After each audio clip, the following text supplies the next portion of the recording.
Hello, everybody, and welcome to our last book club specific book discussion of 2025. As you know, our final book club pod of the year is always a review of what we've learned from the books we've read over the last 12 months. That episode will be coming hot off the press this December. Yes.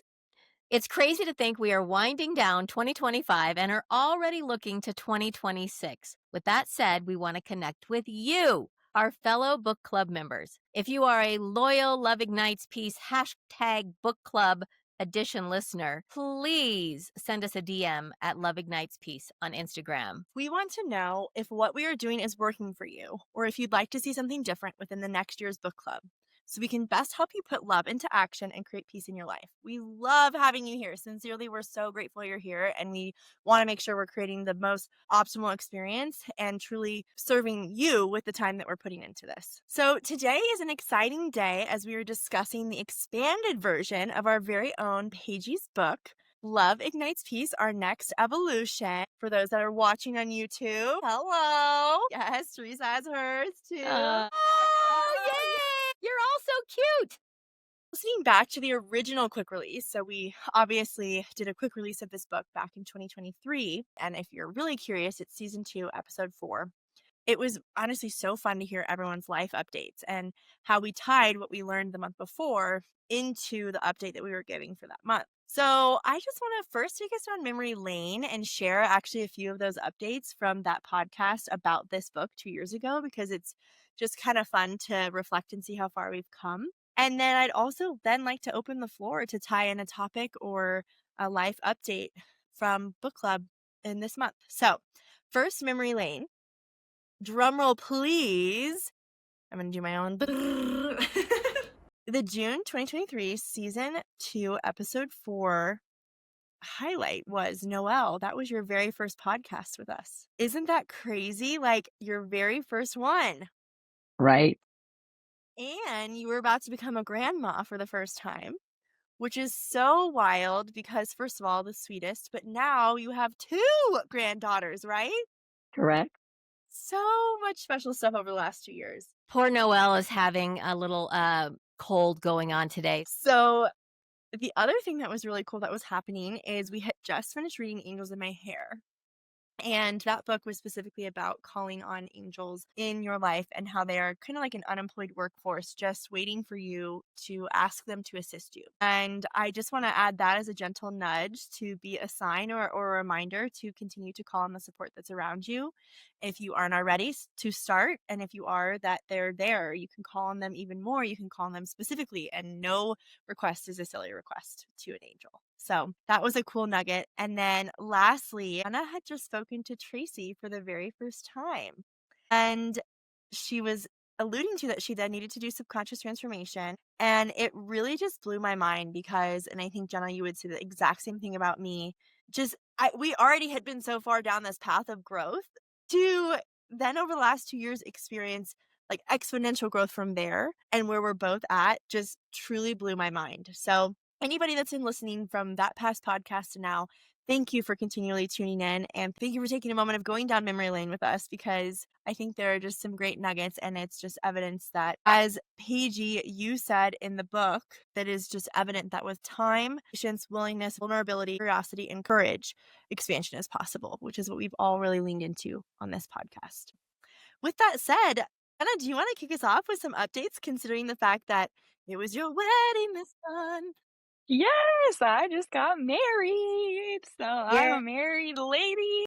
It was amazing. It was incredible. Ashlyn was my maid of honor. It was an awesome time.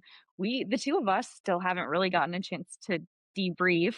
We've talked about how it was so lovely to see each other more than ever over the last year, which was amazing. But there were just so many things that were so divine coincidences that happened throughout the whole process. Anyone who has planned a wedding knows that it's quite overwhelming. There's a lot to do. It's a lot of money. It's a lot of time. It's a lot of effort. And the way it all came together, just honestly, in perfect harmony, was pretty amazing. And Ashlyn and I even had a moment to kind of like reflect on how that came to be. And, there were certain things like it was actually came up in the forecast that it was gonna rain the day of the wedding, which is, like, super unheard of for where the wedding was, and it just turned out to be the most beautiful day, not one speck of rain. People say, like, something always goes wrong, and really nothing went wrong. It was great. Everything turned out really beautiful.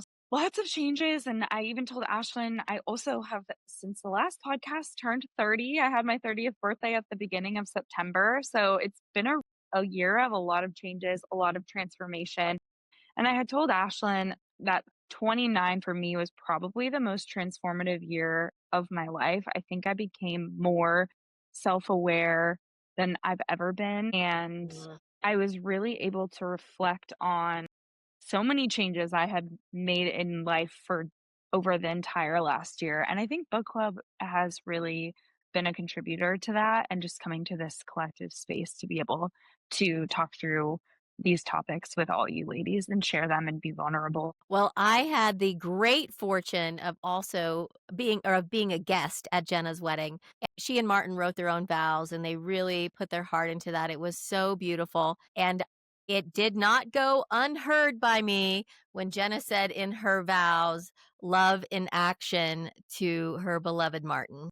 I was hoping you would pick up on that page. Of course I did. That was the very last thing I said in my vows. I said, and finally I promise to love you unconditionally for my life and to treat love as an action, not just a word. And then I said, and yes, that means lots of back scratches. I love it. It was truly incredible. I won't continue to harp on that because, oh my gosh, it was amazing, but it was truly one of the most special weddings, and I feel so thankful to be a part of it.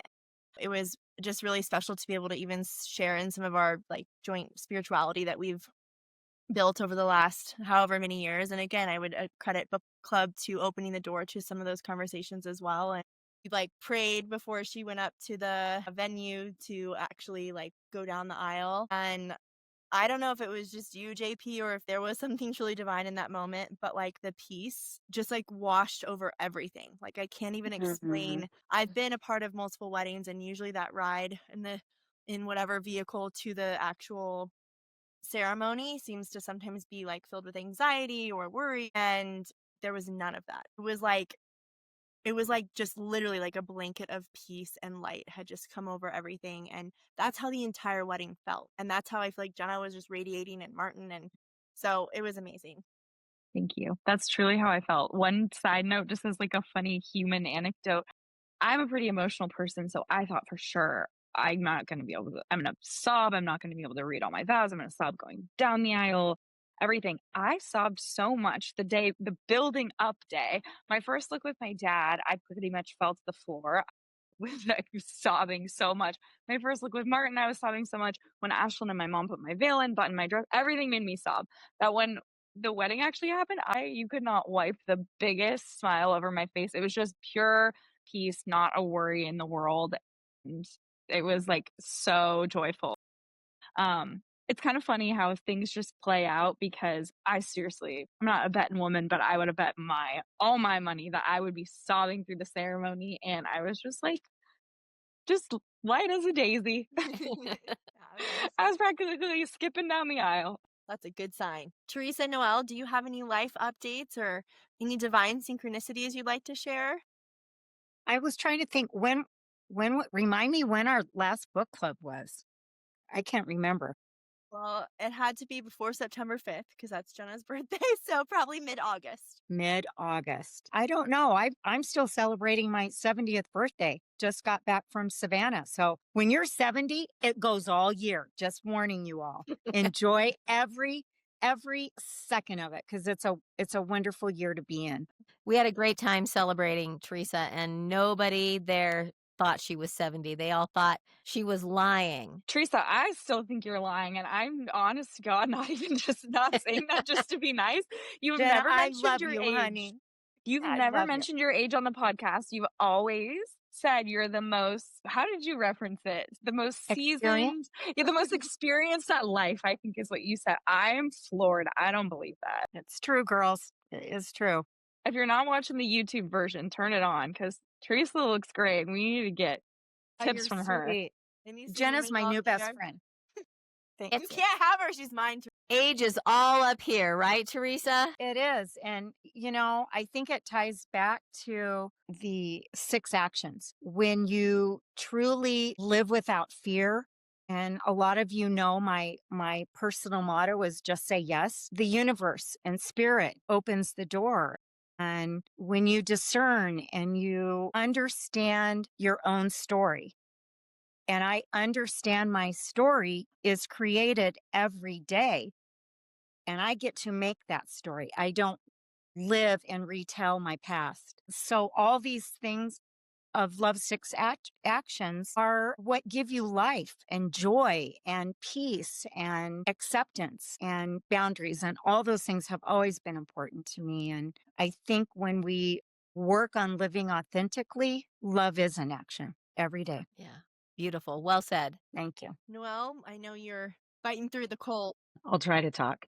I just every day just putting one foot in front of the other and watching life unfold is just a miracle. So just being an observer, but also taking the action has been really beautiful. I get to live Love 6 Actions every day at school. So that's kind of a great way to find beauty in all those small moments. And just, like I said, keep putting one foot in front of the other and watching it unfold perfectly. So nothing big, just all those little steps. One thing I forgot to mention is in that first pod you were on, you kept talking about the thorn. And the thorn is a reference to the untethered soul, which we just ended up reading the month before this. And I was like, oh my gosh, what a full circle moment that now I understand your reference of the thorn that we're trying to protect, and it might just be poking, and we got to take the thorn out. So thanks for bringing that from the beginning. And then in the book this year, I thought that was such a cool tie-in.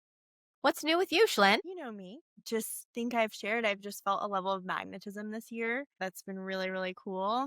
And I think that part of that is just really like owning who I am, like really truly dropping into your power and being like, no, I know who I am. I own it and I believe it. And I love to say this on this podcast, but it's like, we're really creating so much of our life and our reality through our thoughts and our experiences and our subconscious mind. Might as well delulu the heck out of it into the life of your dreams. So I just choose really at the highest peak, like just I know I don't even think it's delusional. I truly believe it with all of me, but like everything is unfolding in divine timing. Everything always works out for me. What's meant for me is mine. And I just feel a lot of peace in all of that. So I've loved applying the things we read this year. You guys know I've loved Atomic Habits, from the very beginning. That was one that I've loved. And that structure, the whole saying, you don't fall to your goals, you fall to your structures, which I know we're going to do our year in review. So I don't need to get into that right now, but that's actually really changed a lot of the way I've engaged with my life this year as well. So how about you, Mama? Well, could you do a drum roll for me like you did earlier? Such a sad drum roll. That was kind of sad, but good job. Good job. Good job. Noelle and Jenna don't know this, but Teresa knows this. So my big news is that Love Ignites Peace, our next evolution, just won an international book impact award for 2025. They're cheering with their hands. Yay! Exciting! Congratulations! Yes. So Ashlyn and I will be going to a gala in Phoenix November 1st to receive the award, have an opportunity to speak very briefly about the book. And oh my gosh, this is so funny. Giant book with the award on it. Yeah, see the little Impact Award, International Impact Book Award certificate. Yeah, so we'll be going there in November to have the banquet, and then there'll also be interviews, both television and print media interview about the book. Exciting time. Yeah, so that's my gigantic news. I have no other news except that. I have news. You guys, a lot of great things happening for the crew here. You guys are rocking it. I feel like, yeah, Noelle, and you had a lot of big news last month. So you're one foot in front of the other. Everyone's moving and grooving and shaking and making things happen. And I love it. So with all of that said, especially that exciting lead in from the International Impact Award, I think now is a perfect time to dive into the book description. What do you think?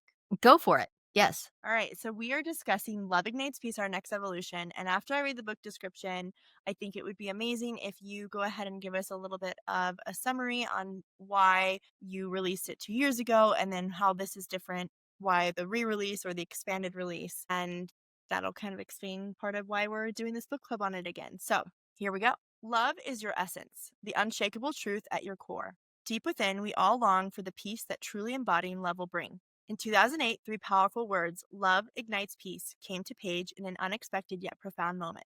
Over time, they became a guiding force that transformed her life by revealing a clear path to self healing, joy, and peace. Through the message of Love Ignites Peace, you are invited to embark on a deeply personal journey of self discovery and transformation. Along the way, you'll uncover how universal patterns woven into both our personal and collective human experience have shaped your self perceptions, relationships, and sense of empowerment, or lack thereof. You'll also gain awareness of how both love and the destructive patterns of not love have influenced your beliefs about yourself and how you engage with others. You will learn about Love's 6 Actions, which are mini workshops structured for you to transform your relationships, even your most challenging ones, so you can respond with love and feel peace. As you become the all things good frequency of love, the energy that fuels your happiness, abundance, freedom, creativity, unconditional love, and peace, you will begin to live your unlimited human potential. This book is more than words on a page, it is an awakening. Love Ignites Peace, our next evolution, will guide you to heal past wounds, embrace love as a way of being, and create thriving, healthy relationships. One person at a time, becoming love will empower a collective shift in our human experience. Your next evolution starts here. So you were asking why the book was released then and it's being re-released now. Yeah. I mean, first of all, shout out. Love the description. I want to read it. Oh, wait, I did. But I mean, it's a great description. But yes, I'd love for you to then go into why did you release it before? Well, basically, we got the book together because we were meeting some deadlines for trademarking issues. And it was my assumption, incorrectly, because I've never published a book before, that we would release it, get it published, and it would be like out there quick, quick, quick. Well, ultimately, what ended up happening is the publishing process took a lot longer than what I anticipated. And as a typical manifesting generator, I decided about 4 months after that, as we were working through the publication process, that I wanted to make some updates to the book. It wasn't quite right where I wanted it. So I made some more updates, which then delayed the publishing even longer. And so here we are now, where the book is officially released. It was released in May. You can find it on Amazon. You can find it on Goodreads. You can find it pretty much anywhere you want to buy a book these days. So it is out there and it's doing well. We did a free release of the book in July, just one day, which is a free promotion of the book where you could download it on Amazon. And we had 1,500 downloads in that day. It, it was number one in the self-help category for that day in Amazon. So that was very, very, very exciting. Well, ladies, what is your main takeaway this time? Possibly your favorite story, lesson, or part of the book. It's been a minute since we read it, so I wouldn't be surprised if our thoughts are also fresh and not recycled from 2 years ago, because we probably don't even remember what we said. So I'd love to hear your main takeaway from this read around. I don't remember what I said, but I know it's not the same because this feels very fresh and relevant to my current mental space. But I actually wrote mine down because I wanted to say it in the way that I intended to. But my main takeaway was that true self awareness is actually subconscious awareness. And the way that we use self awareness in our day to day vernacular doesn't necessarily cover that. And then I said awareness of self isn't just knowing who we are, our likes and dislikes, even what triggers that. It's having subconscious awareness and becoming aware of the roots of what caused those expressions. And that's where real healing and work begins. This is really the biggest change I've noticed in myself over the last couple of years because I claim to be a self-aware person. I think I just feel self-aware. Like I think that that's something I've always had a pulse on. But I think that what I've learned over the last few years is the extra layer to that. It's not just understanding, hey, I am triggered by X, Y, and Z. It's why.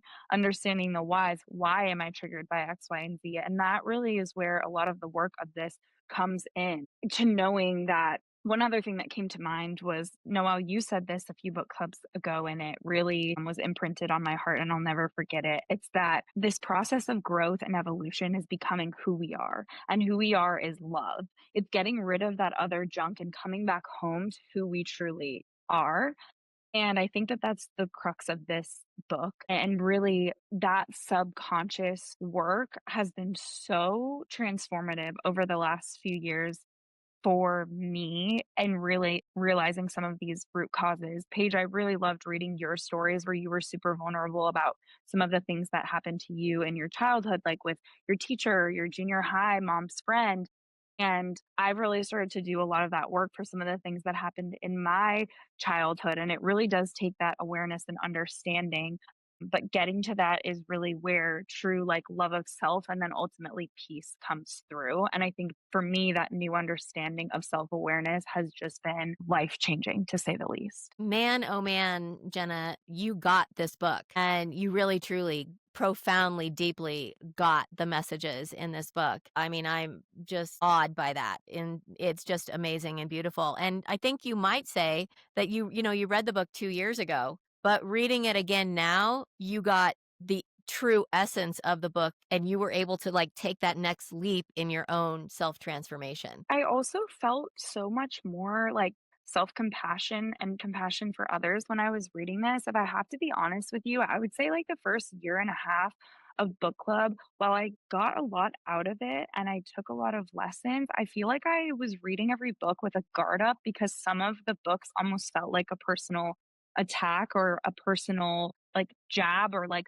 if you don't see life this way that it's like that's not what any of these books are about. That's not the core of this, and, like, I felt so much peace reading this, and I feel like I truly got it where I had so much compassion for myself, and, like, I feel like I can be so much more vulnerable in a genuine way, and, like, I feel like I can share that a lot easier as well, but yeah, I connected so much, and I loved it the first time I read it, Paige, like, I remember that listening back to the podcast, but this time I feel like I really understood it so, so well. Fabulous. Thank you. Too soon for our mic drop? Maybe we'll have multiple.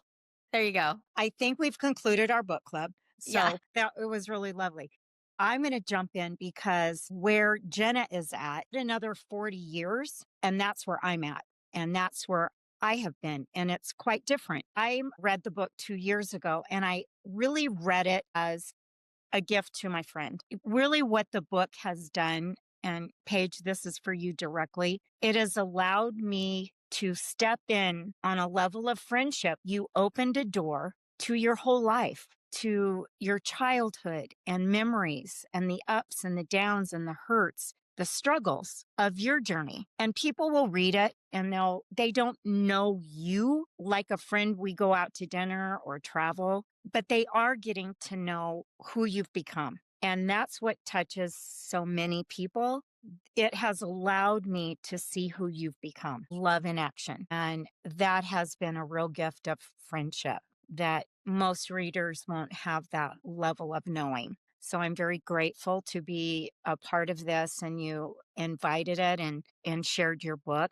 My personal journey with the additional 40 years, Jenna, I try consciously in my everyday to the best of my ability to live the six actions. 40 years ago, I didn't know what those actions were and that they're different, but I embodied them.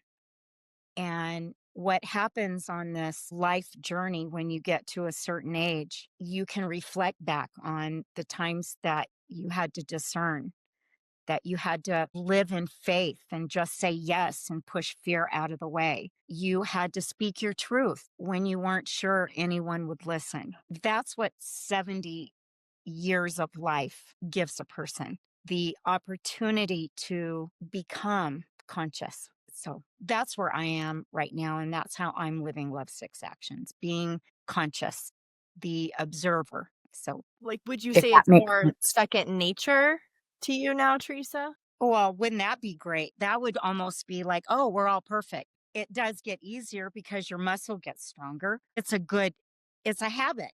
And in the morning, I love six actions. I set an intent for the day. That's a love in action. So yes, I think it gets easier because it's a good habit. It's just a habit that builds a muscle of faith and love and becoming who we are. And we're always becoming. We're always becoming. So it's just a reflective guideline, I guess, for me, which I love. So Two things I'd like to comment on. One is that I appreciate the fact that, you guys know me, so reading some of the stories were a little bit more personal in that way. But I really want every reader, it's my hope, it's my desire that they feel like they're kind of getting a hug from me when they're reading this. As they're reading these stories, I want to say, I know you've been through it too, and I understand that. And I'm bearing my soul to you because I want you to know that it's safe for you to start taking these explorations and looking deep inside yourself so that you can really access the whys behind the behaviors. Because once you do that, then you can make profound transformation in your life. I want the book to feel a little bit like a hug to every reader, and I mean that profoundly.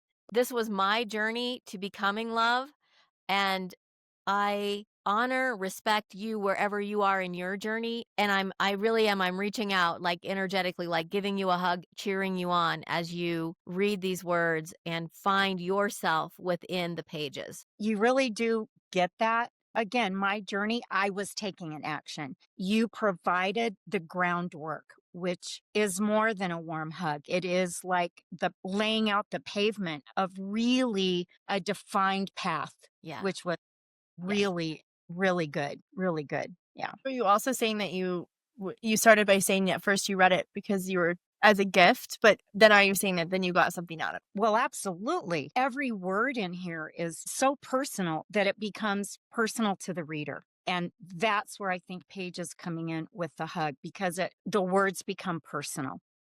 I was gonna add really quickly that I absolutely felt that warm hug come through the pages, and one of the things that stood out to me, which, like, honestly, I get emotional about it, going back to reference your stories about your childhood that impacted you, of course, made me reflect on the stories from my childhood that impacted me, and I think we have a really interesting culture where I think we're a lot more accepting of, like, mental health and like trauma with a big T and a small t. And I don't claim to have any big T trauma in my life, but I think this book really became more accepting of like the things that we've gone through in our life that maybe at first glance might seem silly, but have impacted us so deeply. I mean, I have stories that I've shared on the podcast again that I've really unpacked with Ashlyn that there are things from my childhood that I remember that if you tell the story, I mean, it sounds kind of like laughable, like, "Oh, that affected you that much?" But, like, the what that imprinted on my soul as a little tiny human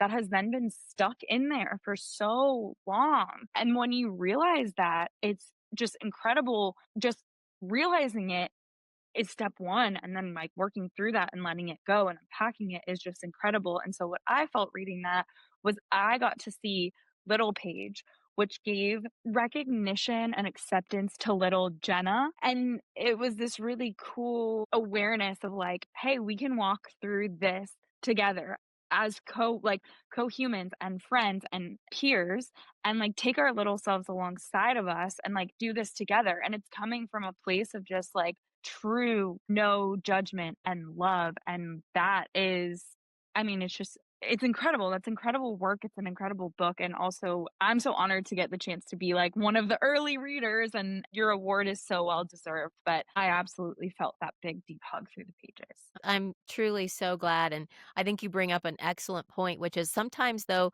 we need to give each other permission to explore those things that we know we've been hurt by, but we've also culturally been taught to just shove under the carpet. We shouldn't have feelings about this. It's done. Move on, put it in the past, and off we go. So it is my hope that it gives everyone permission to say, you know what, that really hurt. And I know there's more behind that hurt, and it's okay for me to explore that. It's safe for me to explore that. I also think it increases just compassion because, like, think about someone that has, Mhm. like, someone that's going through life and they've been over and over. They have capital T trauma or they've got 1,000 examples of lower T trauma. And I'm not saying that their story is any more important or any more worthy of being unpacked than someone with less trauma. I'm just saying it really emphasizes that compassion muscle and the need to apply love six actions because that's step one, right? Understand. We keep mentioning love six actions, and I just want to put them out there again really fast. You guys always hear me say it. You follow them, you will go far, you to far. Understand, discern, allow, forgive, accept, and respect. You to far. But I wanted to make sure that we got those in there. So you to far. You follow them, you will go far.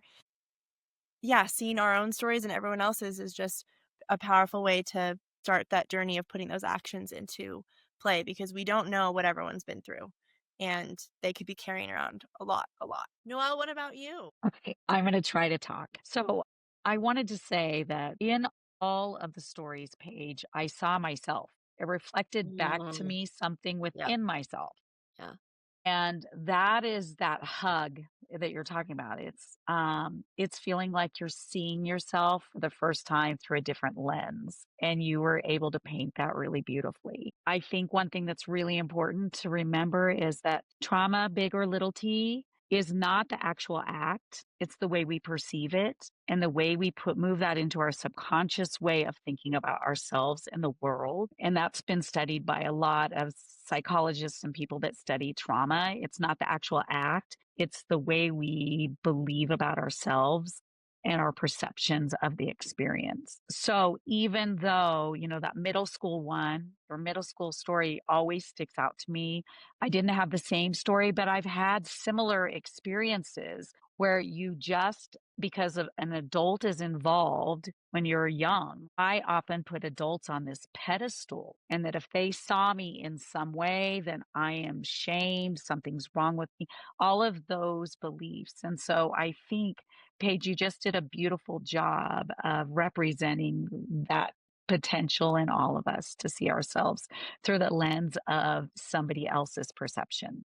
And I mean, there's so many points of this story, and I'll go to it in some of our other questions probably, but how I've applied that in my own life by embodying that love six actions towards others. And then it reflects that back to me in my own self. I think from the last 2 years, 2 years and a couple months since the last recording, and the last reading, like I've changed like these huge steps just in the way I honor others and the compassion I have for their journey, which I thought I always had, but now I feel like I have different glasses on. That's amazing. And I think there is two things. I want people to know that they are seen. Even though they're not telling me their stories directly, they are seen for what they have experienced in their life. And that is a really important thing, to be seen for what you have experienced. Not to hang on to it, but to just acknowledge, be seen. We have compassion for what you have experienced. And then I think the other piece of that is, and I don't know the answer to this, but reading the book 2 years ago and 2 months ago or whatever it was, did that plant the seeds in any way, shape, or form for some sort of growth and transformation to where you are now? And now you're reading it now through this expanded lens and maybe getting just a tiny nugget more out of it from this expanded perspective of how you see yourself, of how you perceive yourself and others. 100%. I wanted to speak to that because I couldn't agree with that more. And it's been so beautiful to see kind of the invisible string that's tied all of these books together. Because I think I mentioned this same metaphor years ago, but it's even more impactful now. What we're almost ending year three here. It's like a pyramid. All these blocks build upon one another. And I connected so many of the past books that we read to what we read in Love Ignites Peace, Our Next Evolution. And then now I'm connecting those books back to it again, reading it on the other side. So it's like this beautiful full circle moment that's helping me catch all these connections and through all these other books make all the points that all the books are making even stronger, really, because it's like, okay, now I'm not just isolating what I'm reading in this one book. I'm connecting it to all these other things and all these other discussions that we've had, and it makes it so much stronger and brings in so much of a greater awareness. Yeah.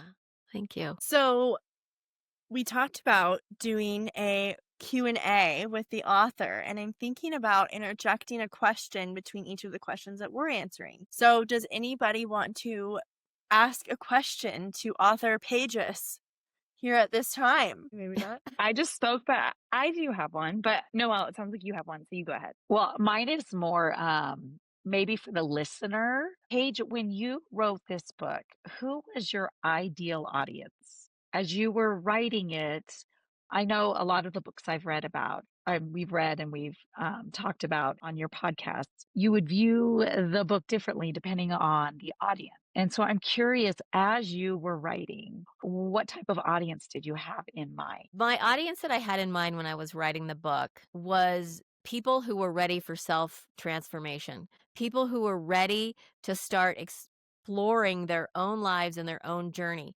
people that were thinking, There's got to be more out there than this. Or why am I just not happy in my life? Or why do I continue to struggle? Those are the people I wrote the book for, because those are the people who, once you are interested in looking at your own life and your own process, how you interact with Love Six Actions yourself, those are the people then that will take that seed and run with it and go out in the world and go, even though this is about me, it's bigger than me. And I know that as I work on myself, I become a way shower or a light for that transformation in others. So that was really the audience. And it has to be an audience that's really ready to jump into this work, because there are many that aren't. But if you at all are ready to jump into the self awareness work, I think this book is a really good place to start and then even reread a couple years later. Steps to that. Beautiful. Thank you. Thanks. Well, I love that. And I love, Noelle, such a good question to also try to get into the author's mind of who is this written for? And I think sometimes with Love Ignites Peace, we do struggle with honing in on the exact audience because it's for everyone. It is a message for every single person. But you can't, just go out there and say, hey, this is for every person, because then nobody sees themselves in that, right? So I do think the way you've narrowed down to really being self-aware and the people that we talk about in Love Ignites Peace wanting something more is really a key component. And then you're willing to lean into that maybes to get to that something more. And you're willing to ask those whys, right? We've said it a million times. Ask the whys, lean into the maybes, get to your something more. So now I'm going to throw the question back in the court of the group before we do another question for you, PG Poo. My next question is, how have you applied the teachings in this book to your life? Noelle, you should jump right in, because you literally, the teachings of this in your life, it's literal, not just metaphoric. Okay, so not only do I apply it to my own life, which for me has been transformational this year, even at work, people will say, you are always looking for the good in everyone else. Because I immediately go to that, trying to understand their story. I immediately go to Unifar for the other person. Not only that, last year at the end of the school year, I think it was either end of April, or I taught a lesson to all my kindergarten or actually second grade through sixth graders, how to use Love Six Actions in their own life for themselves and for others. This year, I have a different role where I'm working either in small groups or more one-on-one with students with choices that they're making. It's called behavior intervention. Behavior always feels like it has a negative aspect to it. But I've had the opportunity to actually sit with kids after they've had an experience, whether it's on the playground, in the classroom. Today it was a kid in PE. And after they've been able to regulate or manage their emotions to a place where we can talk about what happens, I take them through Love Six Actions and I write down their responses. And I love, the most powerful for me is when we get to the end, because kids are so used to being in trouble after they've made choices. And when I get to the questions about, are you able to forgive yourself? They're like, it's like you can feel the exhale, because they're so used to, like, why? No one's asked me if I can forgive myself. And I usually start with them, because if I start with looking at the perspective of the other, it's really hard for them to start that way. So we go through to forgiving yourself. And then I flip over the page and I ask very similar questions about the other kids. And I'm writing so they feel valued and heard. And I'm asking them, why do you think the other student would see it through the same perspective? What would their perspective be? Can you forgive them? Do you hope they're able to forgive you? And when you take it all the way through, it's so powerful. So I've used it in my own life. I've used it at school. It's been really powerful. You haven't told me this last component, and I am in awe. And I'm really, truly, honestly speechless, because my heart feels so, I'm not even sure what the word, how my heart feels, honestly, just so grateful that these little human beings, because of you, are not being blamed. They're not being shamed. They're not going through all of that stuff that we have done in the past that doesn't do anything but create negative self-perceptions, which create negative subconscious beliefs, which then they take out in the world, which does nothing for their life but attract not optimal situations of struggle, situations of drama, whatever it is. And I mean, my goodness, Noelle, thank you for sharing that. Noel, I was gonna say that is a very tough act to follow, but I wanted to comment to something that you directly said because this came up recently when I was speaking with Ashlyn, going through some of my own subconscious beliefs.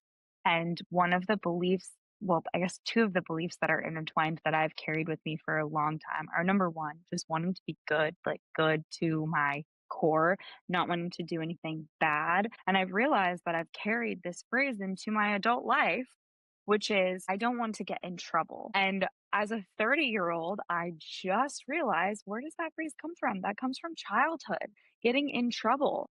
And like adult Jenna looking at child Jenna, I was so innocent and sweet. I didn't really actually, I wasn't a troublemaker. I had perfect grades. I was shy. I followed all the rules. Like I wasn't bad. And yet I carried this fear. I remember one time, I'll never forget it. I was in 4th grade. I forgot to get my reading log signed by my mom. Kid who always did her homework. I got at my elementary school, they did this thing, I got benched. So I had to go sit out all of recess. And it was essentially a shame circle, honestly. Because now looking at it, I'm like I would never do that as a teacher, first of all. Like that's a horrible mechanism. But second of all, like it was just so weird and it didn't teach me anything. It did the complete opposite. It pulled so much shame that I was so awful because God forbid I forgot to get my reading log signed by my mother one time in my 18 years. Like it was the one time I forgot to do my homework. But I remember every kid walk by, they go, "Oh, Jenna, you got benched? What did you?" And just the enormous amount of shame. And I finally realized that that was one of the things that created this mechanism that even at work, up until very recently, I've used this phrase of like, well, we can't do that because we'll get in trouble by this executive. And I was like, oh my gosh, I'm carrying that burden of getting in trouble, not breaking the rules from childhood. And so this is so impactful, Noel, that you're doing that with your kids. And I did have mostly really good mentors and teachers growing up. I was lucky and privileged in that way. But I can't think of one time that somebody actually took that much care with me and said, are you able to forgive yourself? Can you forgive the other children? I mean, I just like, again, this is going to make me so emotional because that is going to change the trajectory of these kids' lives forever and ever. And they're so lucky to have you and to have Paige to teach these lessons. So yeah, that's just amazing. These actions, these lessons in the book are a way to truly change the trajectory of the world and the next generation. I was going to say, Paige wrote about her childhood experiences, which made me start thinking through that lens. So it's really Paige's work that I just took and adopted into a different area. But it's really Paige putting words to experiences, which allowed me to, look at that lens through the kids I work with. So thanks, And I think Paige. it's a nod to you as a writer to be able to take this complex topic and put it in a way that's so digestible that we all can sit here and say, like, oh, I reflected in that story myself, or oh, I can see how this is helpful for another child. Like you could have just written, a book that's kind of in the clouds about these ideas of, willy-nilly, oh, just be love and go do this and da da da da da. And it's like, that's really nice. I do love that thought. But tell us how. And you did. And not only did you tell us how, you made it actionable and easy. Like, we actually can do this. It's not that hard. Well, thank you, Ashlyn, and thank you, Noelle, for just being a guide to these beautiful little children because I know that every single one of those children that you touch in that way are impacted probably 1,000-fold positively in a way they've never maybe even been impacted before. And that will stay with them. You are boots on the ground making a difference in the world with this.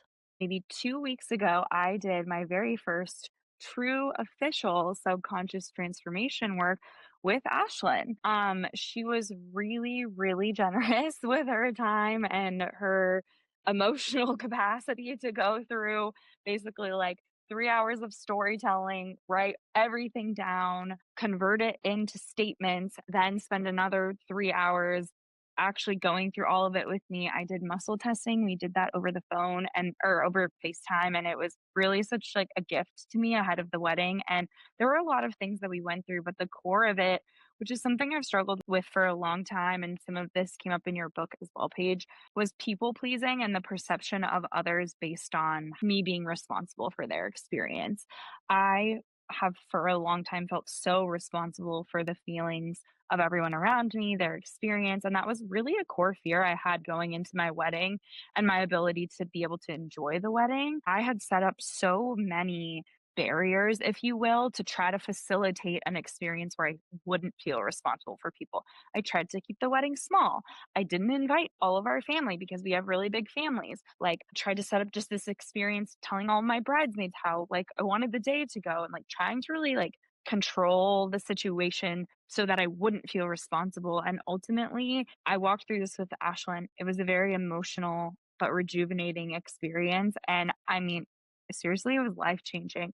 I went into the day and I didn't feel responsible for anyone one time. I felt purely present and peaceful, and I also let people do things for me in a way that didn't feel guilty at all. In fact, it came up earlier today. My mom was cracking up. She goes, "I just love Ashlyn." She was like, "We were just in there late night steaming pajamas and she's talking a mile a minute like she always does, not missing a beat, steaming away." And like, I totally let you do that for me, which is not something I'm good at. I'm always like, "Oh, like, let me do it." I don't want people to do things for me. And I just felt I was so gracious about you doing that for me, and I just felt so good about it because I know that you wanted to, and you know that I would do the same thing right back for you. And it didn't place any, like, guilt, and I think ultimately I mean, honestly, I could talk about this for hours because it was so profound, but the biggest kind of takeaway for me was that I think I also had fears and reservations about, well, what if some of these things are what make me who I am? I'm a good person because I'm always feeling responsible for other people, and I'm taking on that burden, which makes me unique and special, and that's a quality that makes me Jenna.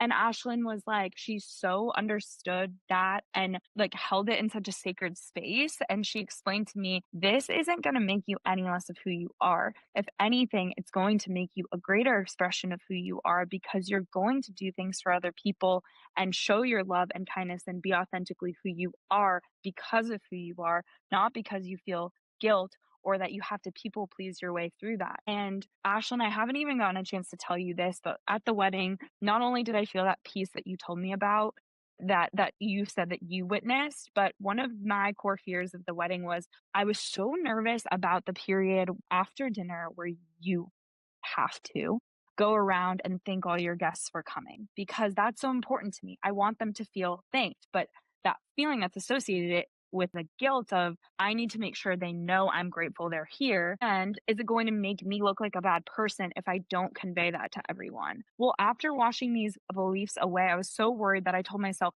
I'm not going to do it if I feel like I have to do it because like I was so worked up about this. Anyways, Martin and I are eating dinner at our sweetheart table. We're just having the best time, like getting quiet time together.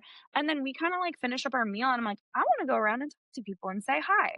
And it came from the most authentic place. I had some of the best conversations of the whole night. I didn't make it to every single table because I didn't have time, but we made it to most tables. I got to talk to most people and thank them for coming. And in no way was it associated with guilt. It was pure, we were having fun and I was talking to people I loved. Genuinely, I don't know that I would have ever gotten to have that experience like if it weren't for you, Ashlyn, like helping me through that. Even my mom doesn't even know anything about like this specific topic. My mom is incredibly wise and like amazing woman, but I talked her through that and my mom was like, wow, what a gift that she gave you. And like the lightness that it enabled within me to like enjoy the day as much as I did, not feel responsible for anyone else and not in a way that's like, well, I'm not responsible for anyone and this is my day in a way that's like, hey, this is a really special day. Like, you deserve to feel peaceful and present and go enjoy the day in the way you want. And everyone here knows that you love them and like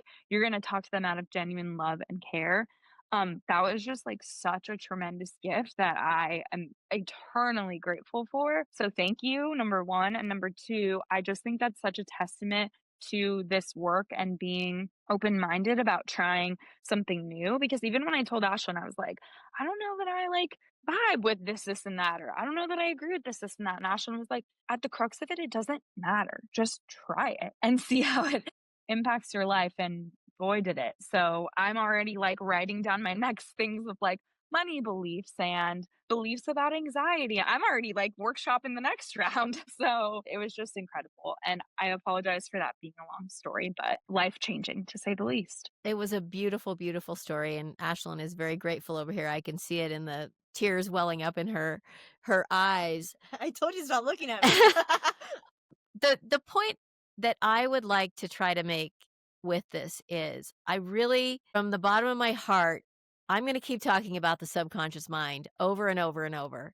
And Ashlyn is too, because we know that as people start to understand this, truly understand this, and maybe get to experience this work, Jenna, at some point, probably in the not too distant future, and maybe even now, you don't need Ashlyn to do this work. You can do it yourself. And that's the beautiful thing. Have some sessions, learn about it, change your life, and then you can do it yourself when you're driving down the road, when you're washing dishes, when you're putting your mascara on, whatever it is. We went for a walk earlier and we were doing our own little subconscious transformation when we had things that came up. Yeah, I bet we cleared 10 things on our walk today. And it took 30 seconds. Yeah. I just have to say, Jenna, I am so proud of you and impressed with how far that you've come. And I think you're a perfect person on this book club in the sense of I I've seen your journey from the beginning. Like, I remember in college, I like told Jenna, about Tracy or about subcon, and she was like, "That is nothing but a load of hockadoodle-doo."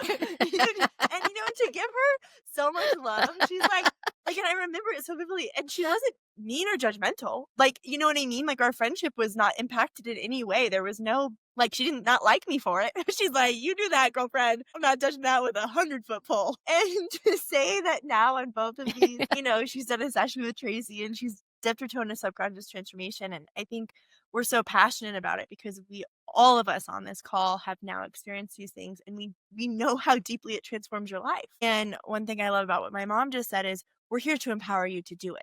Like, we're not trying to say, "Hey, come, let us be your savior." Oh, Lord Almighty, no.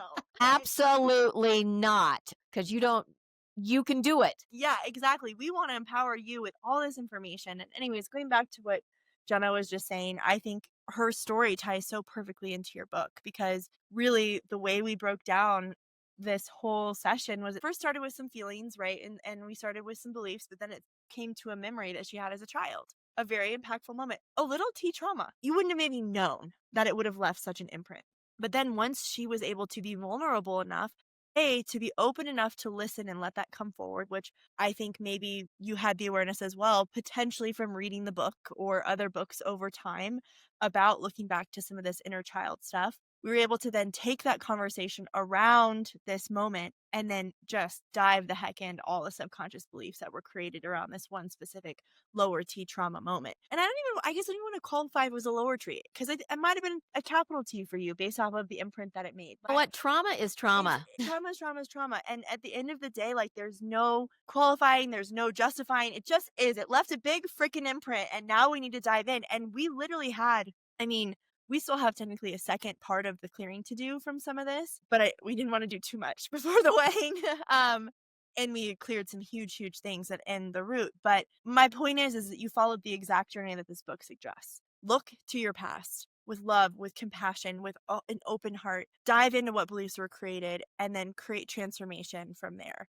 And Jenna, you did a beautiful job. I mean, I literally was just so impressed with you. Like, your openness, your vulnerability to just dip your toe in and be ready and willing to make a change. And I feel so just honored that you felt safe and supported in that experience. Like, it was making me emotional when you were talking because I love you so much and I'm really proud of you. So yeah. Thank you. I think it's a key to just reiterate that you do have to be ready and not that that makes you better to be ready or like, oh, you're so evolved if you feel ready to go. It's like, I don't think I was, I don't not think, I know I wasn't ready to dive into that 2 years ago when we first read the book.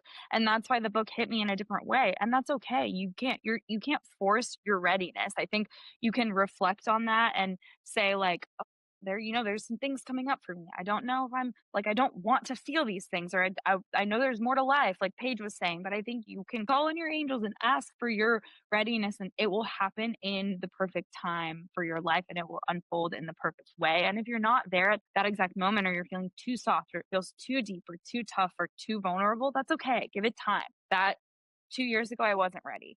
Just dive back into Love Six Actions and offer yourself all of those actions in that moment until you're ready to move into a deeper self reflection. Yeah, I know we get passionate on this book club, but I do hope that the people listening can feel like we are here with love and support along the way and not to force you either. Like the reality is that no one should be forced or pushed into this kind of thing. You have to listen when you're ready. Yeah. But it is up to you when you start to feel ready to take that brave step.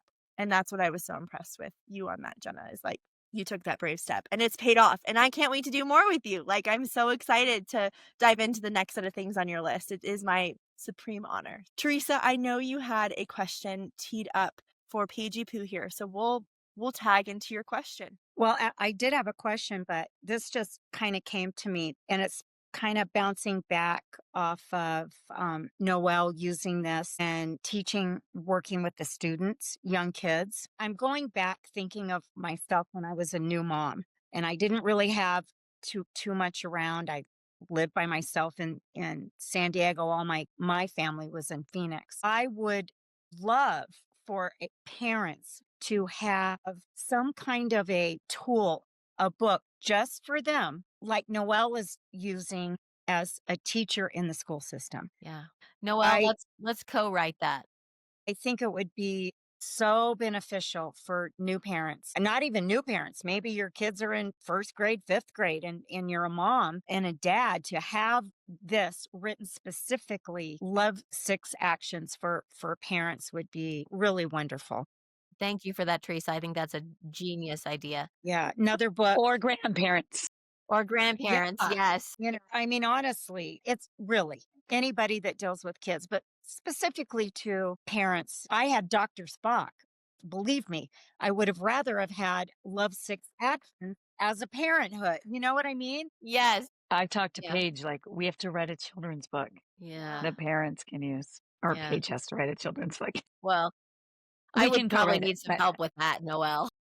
we can co-write it, but I think that idea, or Yeah. even just a one pager for how to talk to your kids about Love Six Actions could work as Yeah. well. Yeah. I also was actually thinking about Love Ignites Peace in the book club earlier today. I was watching videos of my niece Parker, who's 9 months old, and we have a shared album. So my brother and his wife will post stuff, and then my parents will post stuff. They watch her a couple of days a week. And it was so innocent and cute. She's learning how to climb up the stairs. And it was so sweet because on one of the videos, she like fumbled and kind of fell back off the stairs and she started whining and she was fine. And my dad goes, "You're okay, you can do it." And then she stops crying, like, gets up and tries again, and I'm like, she's 9 months old, and it's, like, the way that is going to, like, equip her for life, and I've never had that thought about, like, a little baby and the way that we interact with them, and it's, like, just the amount of love that's infused in her life and, like, the things that are being told to her are gonna make her so empowered as a child and a young adult, and it was just really cool to see it through that lens. Yeah. Yeah. That is really powerful. And I'm sure, if your dad would have been like, "Oh my god," that would have like heightened her sense of panic. Which And it's which is a little bit the way my mom is, who's the sweetest lady in the entire world, and she's had to learn. But, like, I think my mom we joked that she was safety patrol, like, that's what my friends called her as a joke. She was always, "Don't fall off the monkey bars," and, and it gave me a little bit of that same what you wrote about in the book page, which is a little bit of that feeling so loved and protected and safe and cared for, but a little bit of that, like, not feeling confident in, like, making decisions and going out in the world and doing things for yourself. It's cute because I've seen the imprint, and my mom and I have had these discussions, and now I see kind of the way she interacts with Parker, which is a little bit more of, like, taking my dad's approach of, like, not being like, "Ah," like, "You got it, you can do it." I love that. Your mom and her sisters, at least the one sister, Terry, like I don't know her other sister as well, just the sweetest ladies ever. Like Mhm. so caring, but I totally see that. I wanted to just wrap up with the book idea for parents. I think that's a really powerful tool that will hopefully transform our youth. And by the time they get to the school system, it's even on another level of love six actions that keeps going. And it is just easier for our teachers too. So write that book, you guys.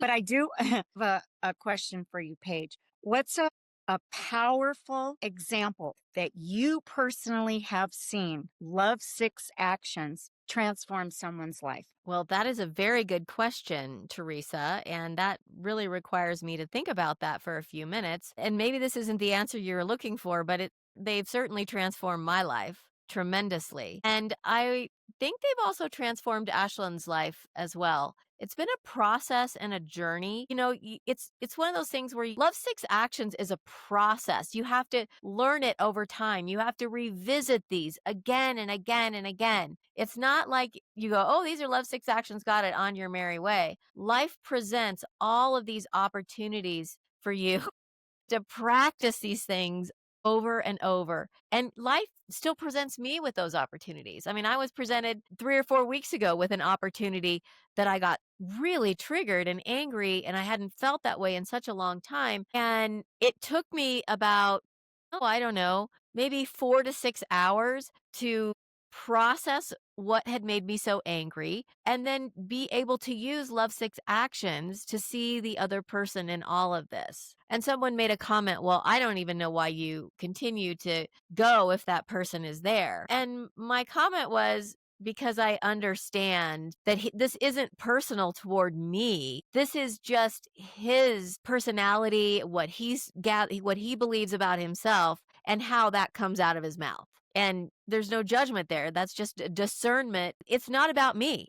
I can see this human being for the good human being they are. I know that there are other people that I've seen love six actions work for in their lives. And I would say Ashlyn is another one of those people. It's taken time, but for example, she had an issue with a relative a while back, and that was very, very hurtful to her. But and this wasn't something that love six actions didn't work instantaneously in her life with this. I don't want to tell anyone that you snap your fingers and you're there. I do think when you're further down the path of practicing that Yeah, muscle, though, you become it goes it faster. goes faster and you're more quick to go there versus when you're just starting to learn this new skill, for lack of a better word. But using that example with the relative that had hurt her feelings tremendously, we kept going back and revisiting these, understanding that person's story and understanding Ashlyn's story. Like, why did that hurt her so bad? Discerning what was the whys behind that person's actions. How do I put myself in that person's shoes?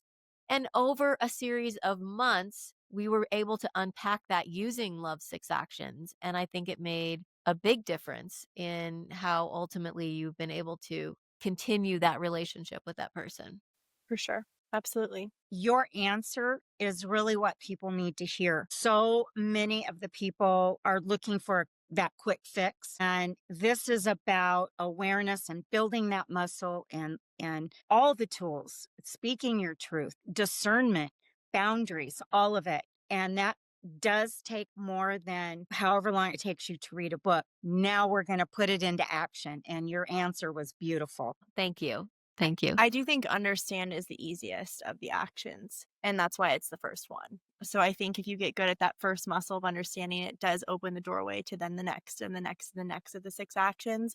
But I do think many of us are much better at trying to understand where someone's coming from, or the dramas that they've experienced, or their personality blueprints, or whatever things, we ultimately discovered with this person that I was having an issue with. It really does start there, and then you can build. And you might have to go back to understanding. You write this in the book 5 times. Like, you might go understanding, okay, discern. Oh, I need to go back to understanding because now I'm getting stuck again. Okay, now I can allow. Oh, and now, I think it's kind of this ladder. But the beautiful thing is the steps are right there for you. And a lot of questions to guide you along the way are in the book and then the journal. We haven't talked about the journal, but there is the Love Ignites Peace, Our Next Evolution journal that really actually takes you chapter by chapter in the deep exploration of self.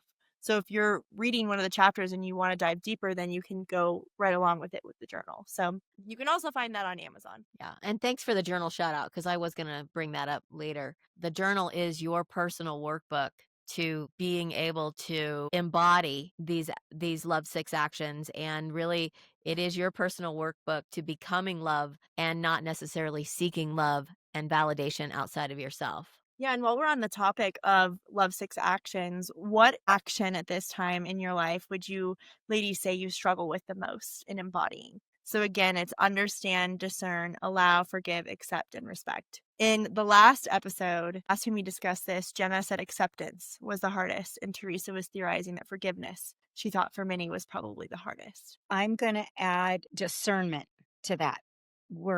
I mean, every day something comes up and I'm like, oh, am I judging? Let me break this down. That's become a little more present for me, the discernment, where people are coming from, how I'm perceiving it and breaking it down so that I'm not judging. That for me is more current right now. I think it's one we all struggle with. We're programmed to judge. We're Mhm. not programmed to take a step back and discern. Mhm. I'll say that I think I've made it further down the ladder more often down the Udafar, but I don't think you can skip any steps to get there. I think I was just thinking that recently I've been struggling a little bit with acceptance around something. And I think it's because not that acceptance is hard, but I don't think I've gone through the forgiveness piece or even the discernment piece. You know what I mean? I think I'm still actually on discernment, but I'm trying to skip a step and I'm like, I don't think it works that way.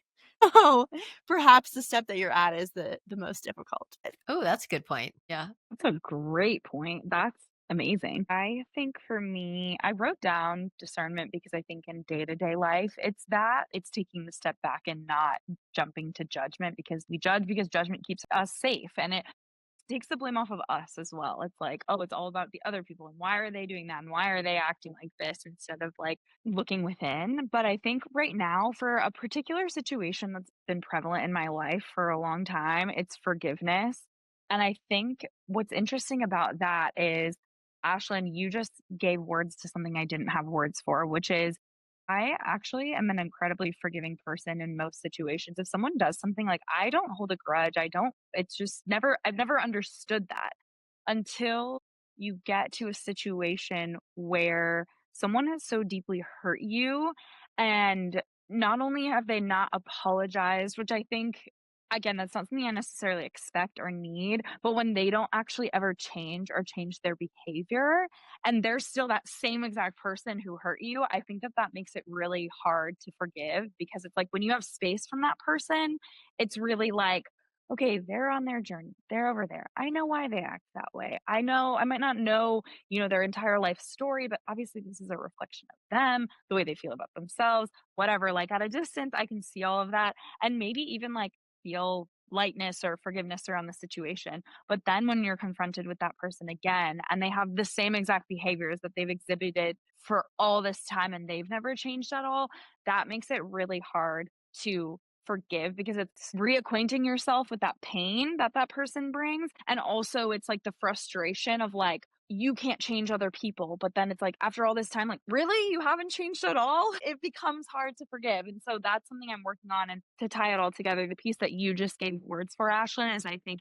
the hardest step is the one that you're in and that you're still like perhaps facing that tension in a certain situation where you're not quite there yet and you're still working through it and you have to give yourself the time and space to do it, but being confronted with the one you're in that you're not quite past is kind of the hardest one. And it's really hard. I think forgiveness becomes, it's one I struggled with a lot in one particular relationship because I felt so victimized by this person. And it's really when you feel victimized by another person, it's incredibly challenging to let that feeling of victimization go so that you truly can forgive. And some of that is boundaries too. Now, apparently you have to be in this person's presence. You can't create the boundary that you don't. But the other piece of that, going back to responsibility for other people's behaviors, is you're not responsible for how that person is behaving. And really integrating that into your psyche oftentimes helps step away from this energy of victimization. I understand this person has all their own stuff, but I also have a personal boundary, which is I'm not responsible for how they're behaving, even when they're behaving not so nice to me. I think these can be so valuably put into action. And when you are coming up against an area you're having a hard time with, maybe it's an invitation to look into more of the subconscious mind as well there, because there could be a deeper root as to why this is such a challenging Relationship. Yeah. relationship or step in the process of love six actions or within the situation. When you're hitting those roadblocks, it's more of an invitation for deeper exploration. Me, I think the hardest one, and it makes me feel good because if that's the one I'm stuck on, it's the last one. So I think sometimes it's hard to respect someone, not necessarily myself, but respect someone that maybe had caused a hurt. So for my students, probably because I struggle for it, I changed the question to, do they deserve the same respect you would like? And then I just talk about that, the golden rule, or do they deserve the same respect you would like to have? This one, respect, is actually created a lot of conversation because we're doing a Sunday morning book club discussion about the book with a different group.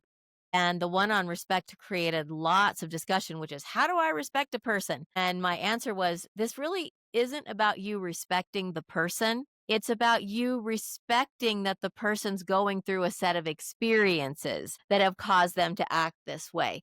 So there is a subtle difference there, but there's also this bigger idea of, this is a human being and I want to respect this human being because they are a valuable person on this planet. But if you can't go there, please go to the idea of, I just have to honor them respect because they are going through a set of challenging experiences. Thank you for that, Noelle. Yeah. Let me ask you guys a discernment. I probably know the answer, but when we're judging, that's our ego is in judgment. So now to get to discernment, we have to observe the ego judging. That takes a little bit of time. Amen. Just saying, give yourself a little bit of time to get to that discernment. And to figure out why your ego, to the point earlier made, why does it not Right. feel safe? What is Right. unsafe about the situation? Yeah. And again, then taking it deeper, subconscious, why, what happens if X, Y, and Z? Like that discernment really does kick in to help you ask those whys. A lot of layers there. Jenna, do you have a question you wanted to ask? I did. Well, I actually had two, and one of them is a little bit might be more of a long-winded answer. So I'll ask the simpler one. But I wanted to know, Paige, what is your go-to for when you're utilizing love six actions in a particular situation in your life?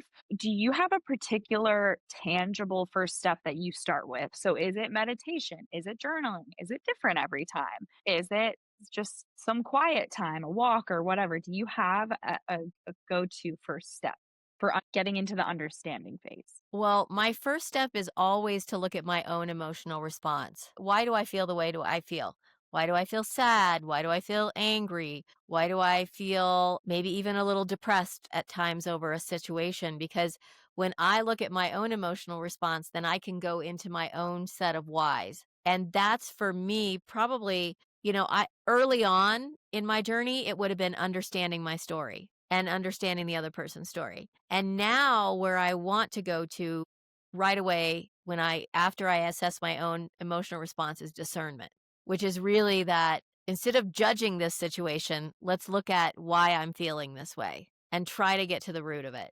So that's where I start now. But I think for most people, starting with understanding, and then I try to get into forgiveness pretty quickly these days because I do understand that what I'm doing, why I'm not able to forgive in that moment, is usually because I either feel victimized or I'm blaming the other person for my experience. And I have to get out of the energy of blaming that other person for my experience and take responsibility for my own feelings. Do you still journal? Because I know that journaling used to be your. Oh, I did. I was a big journaler. Journaling was a big go-to for me early on. That was how she started. That's how you Yes, started to yes, unpack. it was. And now I would say I go more into meditation. This happens. I identify my emotional response. If I can't really get to the root of it, then just sitting quietly and meditating and breathing and asking for those answers to come in would be my next step. I'm going to pipe in, even though this was not asked to me. I'm a verbal processor. So for me, I need to talk about it. Like I need to get on the horn or the audio message. JP has also processed many of my verbal processing audio messages and just start to think, like, to process through and let things kind of come up and come out. And as that happens, I'm kind of filtering through the actions. Thank you for letting me jump in. Well, no, I think it's perfect because we all have the point of this is we all have different ways we process. I don't know how Noelle processes. I'd like to know. if she's willing to share. I'll share.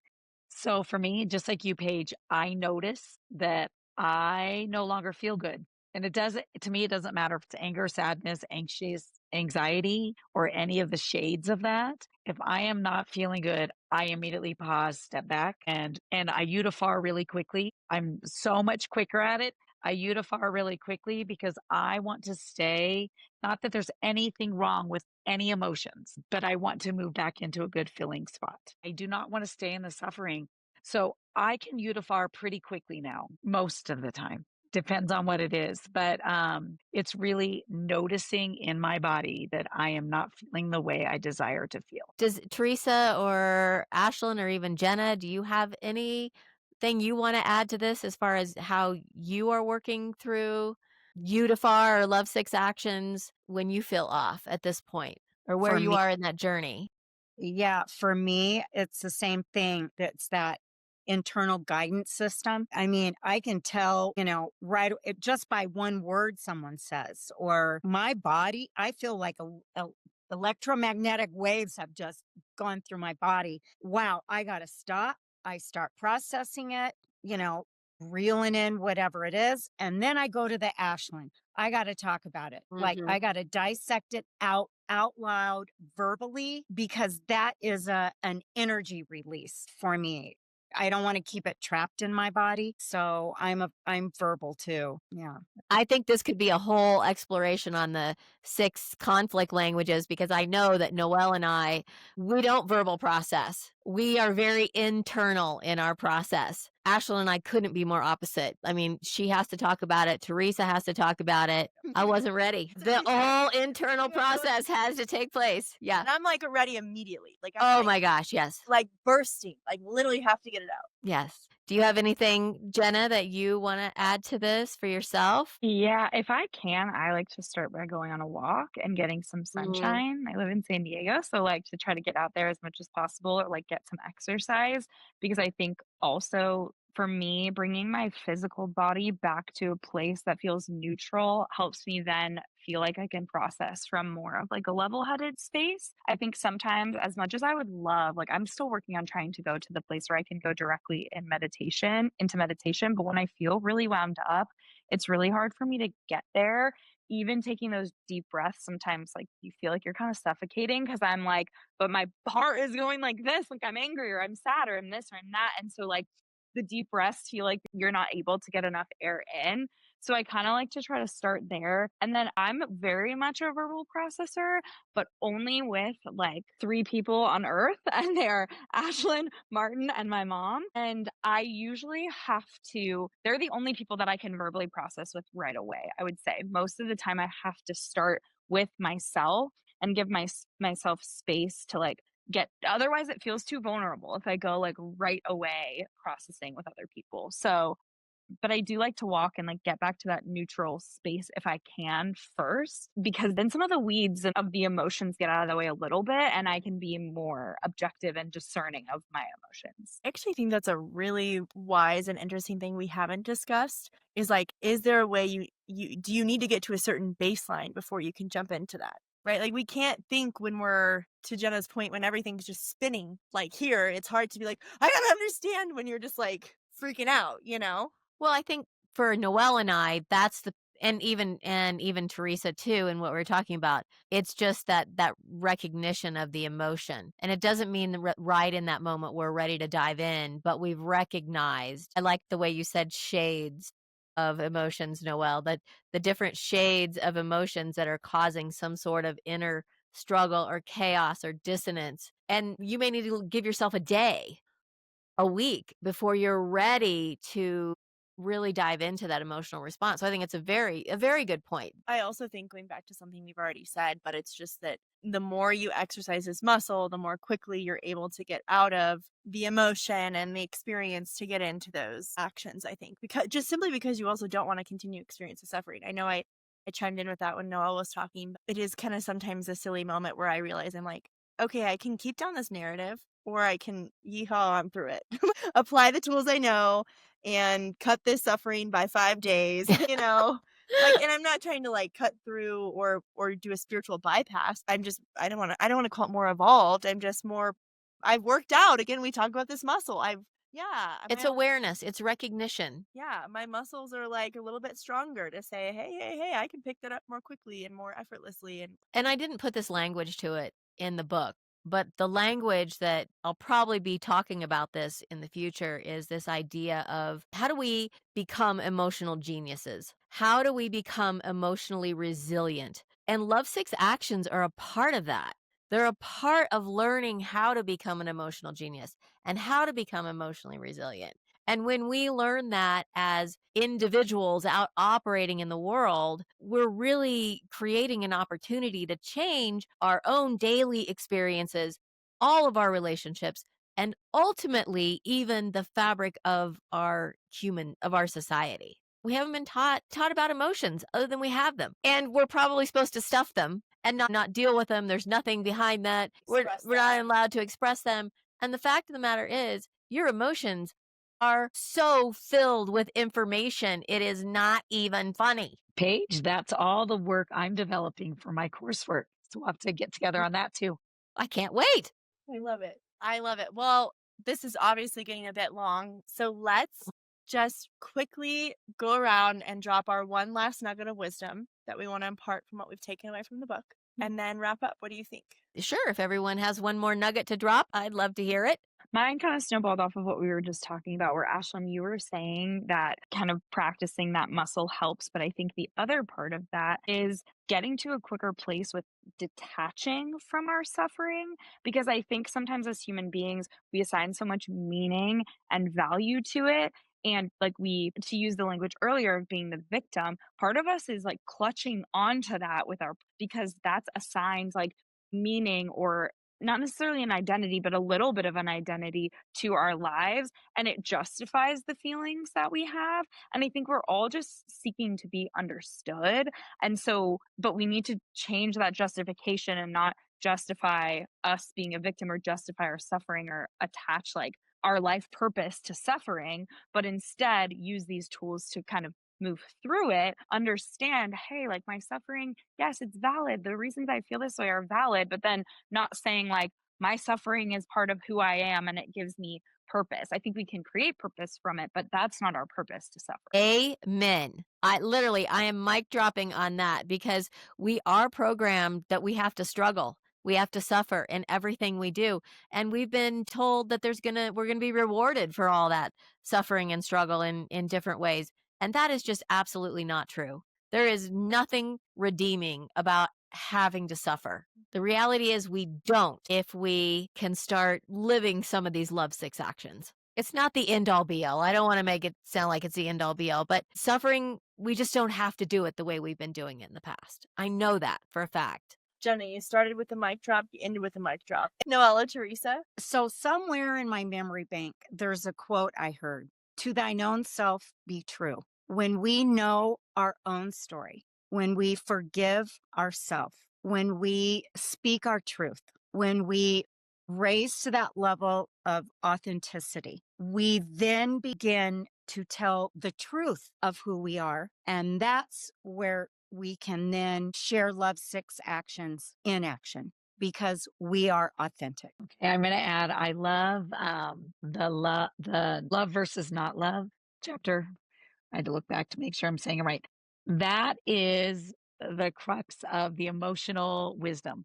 When you feel yourself in a not love place, we want to move ourselves to love. So I just love remembering that I want to be in a place of love. And when I'm in not love, Love Six Actions can move me there quicker and quickly. And the more I practice it, the more I embody it, the easier it becomes and the less time I spend in not love. Beautiful. Well, thank you all for having this conversation with us tonight. It really was very meaningful to me. I didn't get to give my nugget.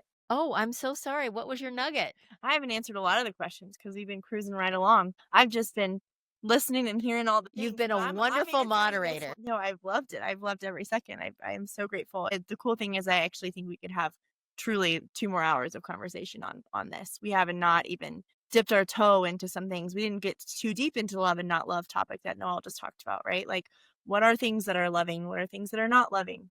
the one takeaway that I would love people to really look into further, although I can't leave it as a quick tidbit, but it'd be a recommendation that you go and read the duality chapter if at any time you find yourself struggling with the world's events or with people in your life that politically don't align with you, no matter what side of the aisle that you're on. I just think that the duality chapter is such a beautiful recentering of us understanding how when we buy into the duality, right versus wrong, right versus left, Republican versus Democrat, Christian versus atheist, whatever, we could go down, vax, anti-vax, we could go down 75 different pathways of duality that we're seeing in our society. And I think your book did a beautiful job of reminding people that actually perpetuates suffering and hurt and division, not unity and love and peace and all the things that actually will bring us closer together and progress us further as a nation or as a world, truly. Or as a family. Or as a family. Yeah. I mean, unfortunately, I was just chatting with a friend today who has two sisters that are not speaking because they're on different sides of the aisle. And it's like, I need to discern instead of judge because I definitely felt myself feeling a little bit of judgment because I just know how expansive the love is beyond this specific, topic. But at the same time, I don't need to depict all the lovesick actions for their relationship. But I did start doing that after to try to, help shift that. But the point being is, when duality is challenging you, I recommend you go and pick up the duality chapter. And I only talked about one of the three aspects because there's the other aspect of like, sometimes it's the balance of duality. For example, balancing your masculine and your feminine, right? You're not trying to be on one side or the other. It's important to be, balancing those things. Giving and receiving is another one in that. Giving Yeah. and receiving, like there's sometimes where duality is meant to be balanced. There's sometimes where duality is causing, extreme suffering. Let's invite the duality that we're experiencing out there in the world, in the United States and other places, to actually call in the healing. Yeah. So anyways, recommend that chapter. I know that wasn't a quick nugget. I tried, but here we are. That was one of my favorite takeaways as well. And so much good stuff. I am so proud of you. You've done such an incredible job. And I don't just say that because, because you're my mom. I really do mean that. And I think that there were so many great takeaways. And I don't think anybody on this call would have said 90% of the things that they said if it wasn't for genuine appreciation of your work and what you're sharing. And I mean, gosh, Noelle is teaching children this. Like, that's how powerful and impactful it is. So, yeah, thank you again. I'm impressed, and I really hope that everyone listening, if you feel called, picks up the book and shares it as well. Because the more people we start helping have awareness of this different way of being, the more we can one by one shift our collective society. So You are the ignition. Choose love, ignite peace. It's that simple, and it's not that simple all at the same time. And I think that's the perfect place to end it. I was going to read a quote, but I think what you just said is a perfect bow around this conversation and the power of being that love in the world. So with that said, thank you for your work. Thank you, ladies, for your thoughts and your contributions and your diving into making this work a reality in your life in the world and sharing your vulnerable experiences with everyone that gets to listen. So get your freak on, ladies and gentlemen. Thank you so much. And as always, I'm sending you love from my heart to yours. Until next time, we'll see you soon.